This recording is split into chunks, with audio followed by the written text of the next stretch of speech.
Isang lalaking taga Mindoro ang pumunta sa paresan ni Diwata sa Pasay upang ipakita ang pinagawa niyang mukha ni Diwata na nakatato sa kanyang tagiliran. Ayon sa nasabing lalaki, sobrang inspired niya daw at sobrang idol niya daw si Diwata kaya niya nagawang ipatato ito. Pumunta siya sa paresan ni Diwata para makita lang siya. Natuwa si Diwata sa kanyang ginawa at sinabing ito na siguro ang makakatuluyan ko. Nakita ko talaga ang suporta ng pagmamahal niya. Nagawa niya akong ipatato na alam naman natin na masakit ang magpatato at habang buhay na ito. Sobrang tuwa ni Diwata, nagawa niya itong yakapin upang iparamdam sa lalaki na na-appreciate niya ang kanyang ginawa.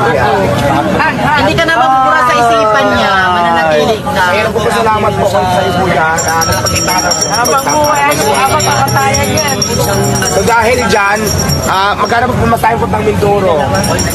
Hindi ka na pagkatayin, may pinta na ba tayo?